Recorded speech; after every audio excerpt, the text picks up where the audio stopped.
Bonjour à tous, aujourd'hui une nouvelle vidéo, je vous partage un setup sur le Akash, je vous explique pourquoi selon moi je ne recharge toujours pas d'Ether, on va parler aussi des altcoins et des cryptos en général, pourquoi vous devriez peut-être alléger vos positions après tout ce qu'il y a eu, cette euphorie, mais vous allez voir un peu tout cela, on est parti.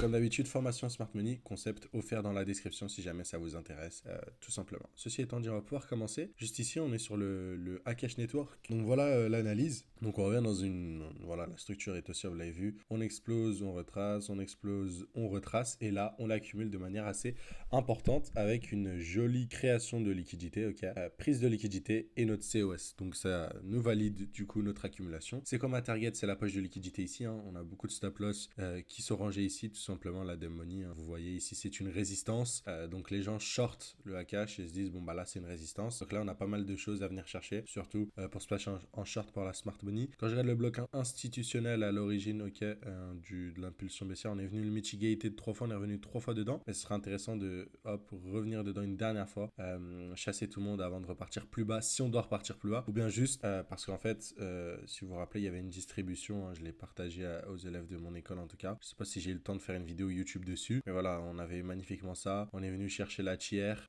on a chuté, donc voilà, la distribution et surtout, on avait un excès baissier, on avait une structure où ça faisait 1, hop, 2, 3, donc voilà, 3 fois on avait chute, retracement, chute, retracement, chute, retracement, et ça c'est pas infini en réalité. Voilà, et du coup, bah là on est reparti dans l'autre sens. Est-ce que ça va suffire à pousser le Akash beaucoup plus haut, comme on l'a vu? Bah, vous l'avez vu, généralement, il nous faut un peu de temps avant de pousser le Akash très haut. Il nous faut un temps d'accumulation. Comme on le voit ici, ça a mis quand même plusieurs semaines. Même à ce niveau-là, au niveau de ce retracement, ça a mis plusieurs semaines. Et là, bon, bah, en vrai, ça fait quand même pas mal de temps. Donc, on pourrait se dire que bon, le Akash pourrait repartir dès à présent. En tout cas, moi, pour ma part, j'ai cette position qui joue. En l'occurrence, ce qui a racheté un peu pour venir chercher du 10%. C'est pertinent. Le reste de mes Akash est en stacking dans tous les cas. Donc, ça importe peu. Mais je garde le scénario où cette demand-là, du coup, ne survit pas, enfin ne tient pas, et on irait chercher celle du dessous, ce qui en vrai m'intéresserait énormément, surtout quand on regarde l'analyse en 2 weekly sur le Akash Network, ok, le prix est overextended, donc on a 1, 2, 3, 4, 5, 6, 7 bougies vertes d'affilée, donc nécessairement on va avoir un retracement qui est associé à cela, et du coup le retracement pourrait être assez profond, on pourrait du coup avoir un retour ici, ce qui est fort probable, surtout quand on regarde l'analyse en high time frame, on le voit juste ici, on pourrait avoir du coup une accumulation dans ce bloc là entre les 1,87 et 1,50. Cependant, par rapport à cela, ça c'est en 2 weekly, donc c'est pour ça que c'est pertinent. Quand je regarde sur du weekly, ben, en fait, on a quand même des phases où le prix pourra rebondir, donc chuter, rebondir comme on a eu là. Là, chercher les liquidités pour mieux chuter, rebondir et voilà, accumuler ici, tout simplement dans la zone. Voilà. Donc, tous ceux qui ne sont pas sur Akash, vous allez potentiellement avoir la chance de pouvoir rentrer à un assez bon prix si on en suit l'analyse technique et surtout se nos frères venir dans la G-Man. En tout cas, ça serait excellent. Pour ma part, je trouverais ça très excellent. Ceci étant dit, le dernier point que je voulais ajouter, ok, par rapport au Akash Network, c'est que pour ma part, j'ai rechargé par palier, tout simplement. Donc, j'ai rechargé à 2,50, enfin 2,40. Je rechargerai ici à 1,80, 1,70. Et voilà. Donc, comme ça, vous savez. Donc, maintenant, on va pouvoir passer sur l'Ether. L'Ether qui est très intéressant. Pourquoi, en fait, j'en achète pas, tout simplement parce qu'il y a des liquidités qui sont plus basses et selon moi, on va venir les chercher. Ok, quand on regarde l'Ether, on le voit ici, ces EQL sont magnifiques. Une ribambelle de stop loss accumulée ici. Ok, donc un support qu'on va venir selon moi chasser. Et je l'avais dit, on avait cette FVG là du coup qui pourrait faire réagir le prix et en fait bah littéralement on pourrait avoir du coup après cette mitigation revenir plus bas ou remonter un peu plus haut, mais en tout cas revenir plus bas je pense, en tout cas sur l'Ether, moi c'est ma conviction. Et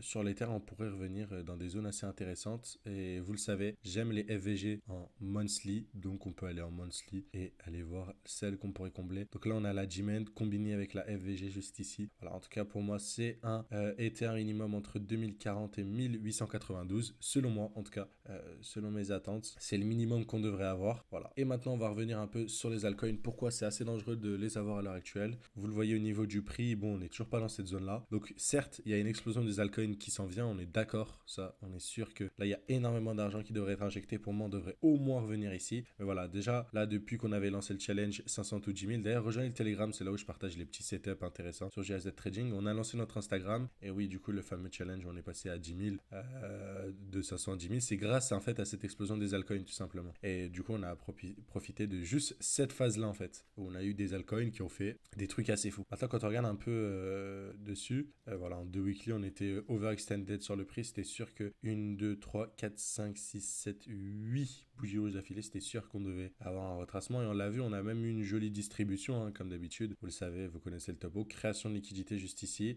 prise de liquidité ici. Et on a même eu du coup très récemment, notre COS juste ici. Vous le voyez, hop, COS tout simplement. Et du coup là, on est venu recharger dans ce bloc-là, hop. Donc voilà, on s'en vient selon moi faire des plus bas.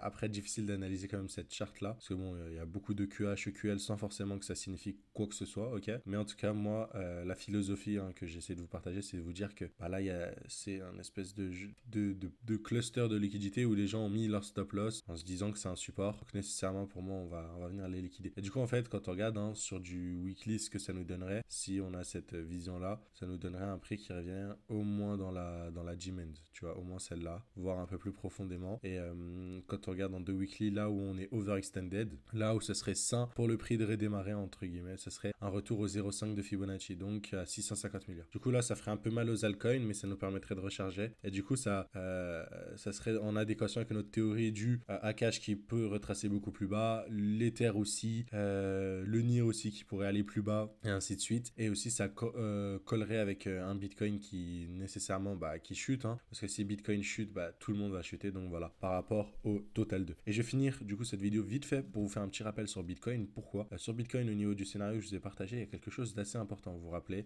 je vous avais dit, selon moi, on va monter pour mieux tomber. Je ne vous ai pas indiqué, on a une jolie trendline, hein, cluster de liquidité assez fou, et j'aimerais pas qu'on vienne le chercher en fait. Parce que si vous voulez, si on vient chercher en fait ces liquidités, ça nous donnera du mou pour pousser beaucoup plus haut, tu vois.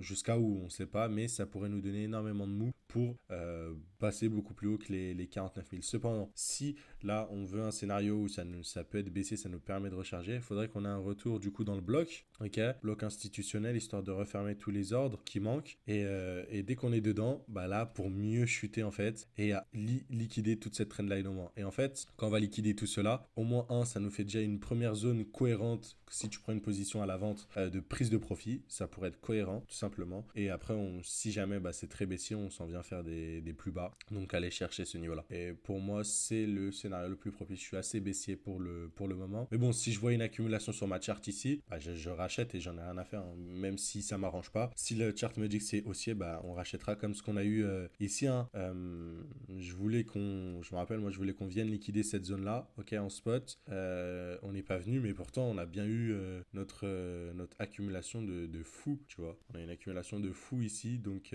quand on était là, je me suis dit bon, il y a eu le COS, j'ai racheté tout simplement, c'est tout. On s'arrête là. Et pareil sur BTC, donc vraiment le scénario est important. Si on liquide pas du coup cette trendline, c'est magnifique, ça nous donnera du coup l'aimant en fait pour quand on sera plus haut aller, voilà. Surtout que là c'est magnifique, hein. Ça conforte vraiment cette trendline, on le voit, hein. Récemment, j'ai fait une vidéo hier sur BTC. Hier on était le 5 février exactement. On est venu faire un rebond sur une trendline, hein, parce que la dumb money après une trendline, ok, support, résistance et tout, hop, et boum, là on s'en vient, hop, aller plus haut, et d'ailleurs, ok, on s'en vient revenir selon moi dans ce bloc là. En plus il y a des FVG à venir combler, c'est selon moi assez pertinent. Et si en plus petit time frame on arrive à voir une distrib, ok, une distrib vers ici tout simplement en plus petit, là ce sera intéressant de prendre une position vendre ces BTC pour les racheter plus bas dans ces zones là, un premier, ou voire beaucoup plus bas si vous êtes très pessimiste. Voilà, ce sera tout pour cette vidéo, j'espère qu'elle vous aura plu. N'hésitez pas à vous abonner, je vous dis à très vite, rejoignez le Telegram, à plus.